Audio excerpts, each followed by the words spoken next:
Welcome back to Turn Farms, ladies and gentlemen. Thank you for tuning into this video, and hopefully you guys enjoy it. Also, Happy New Year's, Happy Holidays too. Hopefully everybody had a good, happy, safe holidays, and Happy New Year. Thank God the 2020 is out the window. 2020 wasn't the worst year for us. It was actually a pretty decent year. I bought a snowmobile and another tractor, which you will see in this video. That's the first thing you'll be seeing right after this, is me showing off my new tractor. And we have since got it figured out. We rebuilt the carb on it, and that cleared it right up. So that'll explain itself in a couple of minutes here, what I'm talking about. So yeah, let's get into today's video. Alright, so I don't remember what video it was in, but a while back I mentioned about getting a 400 to run this bench spreader, so we wouldn't have to use a 560 so we could have a gas tractor to run it. I bought a 400. Got it at an auction for a pretty good price. I'm thinking both me and Dad think it sat for quite a while because the carburetor's gummed up. It's running at like half choke right now, and it's running good at half choke. But once you get it warmed up, you don't need choke at all. Like, I putzed around with it mostly the afternoon yesterday, running down the road. Towards the end of the day, it was about almost 5 o'clock. It ran just fine without the choke. So I think once you get it warmed up and whatnot. It had some old gas in it, still does. I put new gas in there. It didn't have much old gas in there. I think that's also part of the problem. Got a new distributor cap and rotor. That helped a bit. I haven't checked spark plugs yet. Spark plug bars are good. What else? Other than that, it's running good. And the petcocks for checking the engine oil were stuck, so we never checked them at the sale. Got home, ran around for an hour. Then I was like, yeah, I better check it. There was hardly any oil in it. We put like 3 quarts in it. So, yeah. I think it sat for a while. I'm sure it uses some oil, but not as much oil as what my M uses. My M uses quite a bit of oil. So my plan was to buy this and get rid of my M, but the way things are looking, I think the M's going to stay around here because I can financially afford it. So I'm going to flip you guys around here and show you around this real quick. It's just your typical farmall 400. This one doesn't have power steering though, which is kind of odd, but it can be added in, I believe. Oh, I know it can. If I can do it on the M, I can do it on here, but it's actually a pretty decent looking tractor. They took care of their equipment, the farm that I got it from. It's not original paint. You can tell in places, like, if you were to look right here, yes, that looks original, but you look up here and you can see, come on, focus. You can see that there's a second coat on there. So, but still, it looks pretty good. Focus, for crying out loud. There you go. So this thing has 3 hydraulic outlets, one on this side, one on the other side, and then there's one in the back. If you guys remember, the spreader, we put an orbital motor on it to run the apron. So this thing actually runs it pretty well. Happy with it right now, other than the fact that the carb needs to be cleaned out and probably put a rebuild kit in it. But yeah, she runs good. I don't have it idled down all the way, but I can't believe how quiet these things are compared to my M. But she smokes a little bit at first. I think that smokes partly because of the carb being gummed up. But probably gonna do an oil change on it because I don't know when it'll sun last. But yeah, this seems to be a pretty good tractor. First 400 that's been on this farm for a while.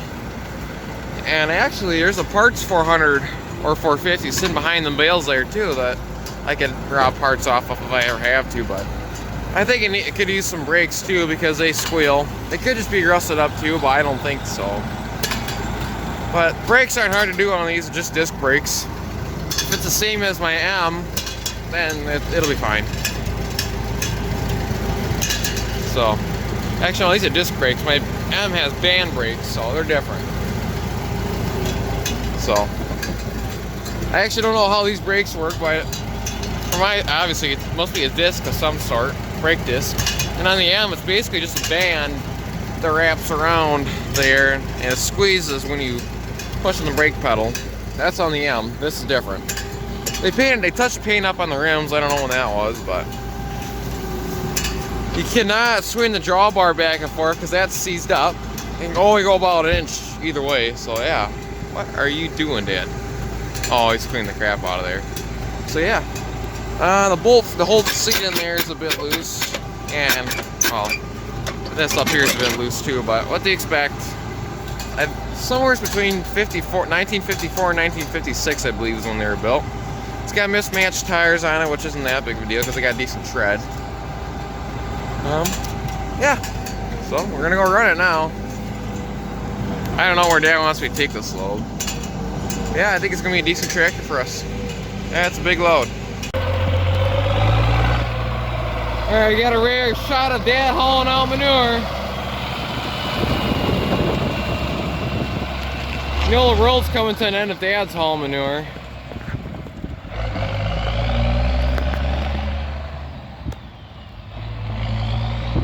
He's really good at shifting that. He doesn't roll coal that much. He's easy on the throttle. So he's hauling out that load. I just got done filling him. We don't fill that manure spreader the fullest. I don't know if you guys can tell from here, but the axles on that manure spreader are bent really badly. So I'm walking back to the farm here. We were just cleaning out those lots over there, the one lot, so we can load out some steers to haul over up on top of the hill. So I'm walking back to grab the M, hook that up to the cattle trailer. I gotta load Dad up, and then he's probably gonna have to run to town and pick up my sister from school. And I'll haul out the second load, and once he gets back, we'll sort cattle and haul them out, because there's like at least 3 loads over there, 2 to 3 loads need to get hauled out. So yeah, that's what we're up to right now. Yeah, I'll get up to the M. So this right here is my farmall M, and for those of you that didn't know, I just purchased the 400 too. So I currently own 2 tractors. I own the M here and the 400 here. So what I gotta do with the M here is I gotta put the ball hitch in here, which I usually store right here. Boom, I gotta put that on there, go hook up the trailer, and there's enough grease on there for today. We're not going too far. So yeah, that's really all I use the M for anymore, is just hauling cattle around and other odd job stuff, but mainly just hauling cattle around. So yeah, pitter patter, let's get to it. Alright, so I finished hauling manure. Only hauled a load and a half. That's all I had to haul today. So I decided, since my dad was running to town to pick up my sister, I'd give the good old 1256 and the crab spreader a wash. I want to wax the tractor later once it dries off. The wax I have says I'm supposed to do it when it's wet. I don't like doing it when it's wet though. So the tractor has original paint on it. It shines up pretty good if you use the right wax. The last wax that I used was old wax, and it just created white splotches all over it. So, got the tractor cleaned up. I think this is the first time this manure spreader's been this clean since we bought it back in like, when did we buy it? 2015, 2016? I think it was 2016 we bought it. Bought it used, obviously. The one we're looking at, I told Dad about. I found another spreader, because I like to replace this one. I don't know what year it is, 2007 roughly, maybe not. Axles are bending out, it's just getting wore out. It's got a double apron in it, but I want to get a spreader that has a double apron, double beater. Preferably, I would like to have a hydro push spreader, but Dad doesn't want one. So, we're looking for a double apron, double beater New Holland 195 spreader. It's in good, pristine condition. This one we got at an auction for $7,000. We stuck another $7,000 into it. So, yeah. Well, Dad, you want to explain what the next project is? Nope. So this project is going to be a clutch and a torque. The torque hasn't worked in this tractor for a long time, and the clutch is to the point where it's really bad. It's hard to get it out of gear, it slips, and the pedal is out of adjustment. So we've never flipped this one as long as we've had it. It's been around here for a little while. So that's what we're going to do on a snowy day here in Wisconsin. Yeah. I don't know if you can see outside or not, but it's snowing. First day we're getting actual snow that's going to accumulate and stay. So yeah, that's what we're going to work on here. then after we get this tractor done, which will probably be a couple weeks at least, we're gonna, you can't see underneath there, but underneath all that crap, there's a DT360 International motor there. It's gonna go on our 756. That should be the next project, hopefully. Yeah, that'll be a fun one. Unless something else breaks, it's mandatory and needs to get fixed. But yeah, this is just something that's been needing to get done for quite a while, and we're just gonna get her done. Yep.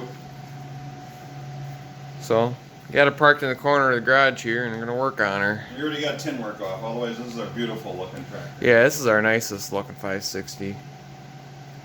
Hood. This is the first time the hood's been off. You're thinking since you painted it? Yeah, back in, I don't know what year it was, 2000 something. Early 2000s. Yeah. Before I can remember. You were like 1 year old or something, so that'd like be at least 05 or 15 years 06. ago. So yeah, it's been a while since these hoods been off. Yep. So yeah, we're gonna get to work on it. Probably won't get much accomplished today. I don't know. We'll see what happens. So basically, we gotta split the tractor right here.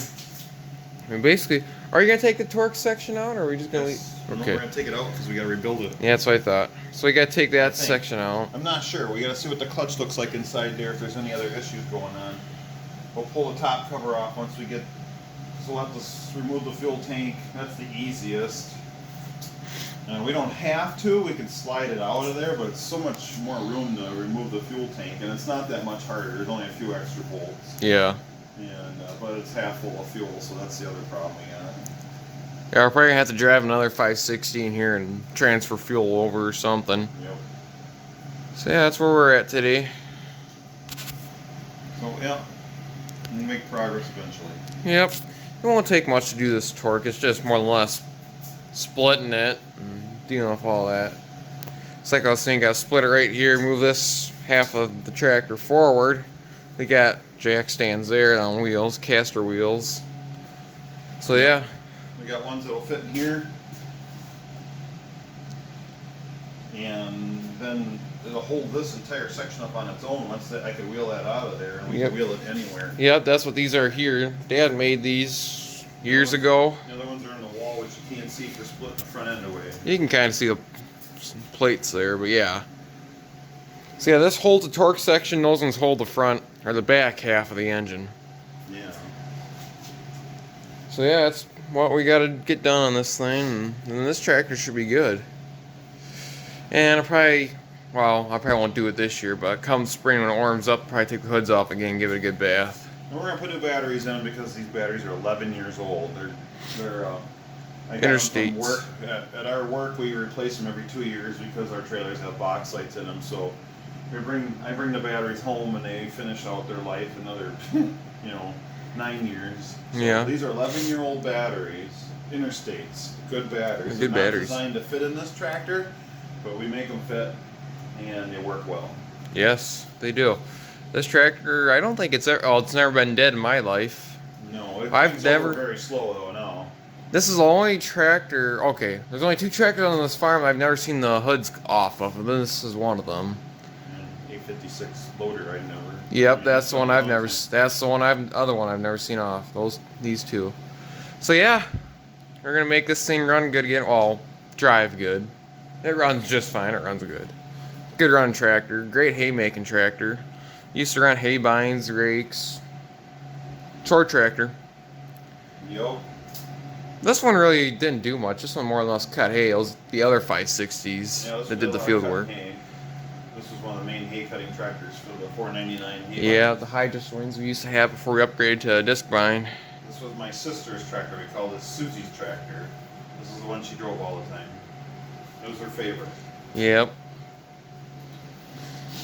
So. We got to get her up here and make her do an overhaul on it. Yeah, it's a pretty good looking tractor though. It's my guess it's my favorite 560. I don't know. I haven't been running this one that much lately because it got the other one going with the narrow front, This has been running good. which has been running good. We've been using that one. This one's been parked in the shed most of the fall because we've got the other one going. Yeah, you guys try to use it on. I think you tried to use it in the gravity box, didn't you? Yeah, he used it It hauling. turned very short. Yeah, Brant used it for pulling grab wagons up to the elevator, but I prefer the narrow fronts over the wide fronts because it's just a lot easier to pull up to the elevator. This is our little conversion thing. They used to have a generator on here, but my dad did this. Made kind of cobble welded this in here and put an alternator on it. Yeah, it works. The generators were hard to keep going. Obviously, the alternator's been there since it's been repainted. Yep, and that's a Before single that. layer, so that's really simple. Yeah. So I'll get going on this and I'll video it as we go along. Next stage will probably be when we're splitting it. So yeah, see you then. I gotta go pull up the pants. Alright, so we just got the tractor split. I didn't film splitting it. It's split. You want to explain what's wore on here, Dad? What needs replaced? So that's the clutch disc, and it's not completely wore, but it's bad enough we're not going to put it back in. And then we'll need a new flywheel or a pressure plate because these lines right here are really bad. You can see the curve on them, honestly. If I can, here we go. Yeah, I can see there's not much of a spline left there. Yeah. Might have been some of our problems as far as having the clutch hang up and everything, but I don't know. So at any rate, this is the same thing. We'll have to get this. They make these gears new yet. We'll get that, throw out bearing, and then this is a pilot bearing in here. We'll get that. We'll have to have this cut so it's renewed. Machined. Yeah, machined down 10/1000ths of an inch, and then that'll be ready. And then we'll have to turn the torque. Yep. Because we'll have to tear the torque front of the torque section out to remove this gear. So that means all of this clutch fork stuff comes out. Pull the top cover off. Yep. That's where we're at. Yeah. So far, so good. Yeah. So far, so good. Except for a little coolant leak right there where the temp gauge was, but that's fine. Came apart pretty easy. Yep. So next we got our nice stands on here. If we have to split the torque off, though, it'll just roll right forward, and we can roll it Yep. out of there to work on it out in the open. Yep. So that's where we're at. It's probably good enough for today. We gotta go do chores. Yeah. So yeah, I'll come back to you when we make more progress on this, I guess.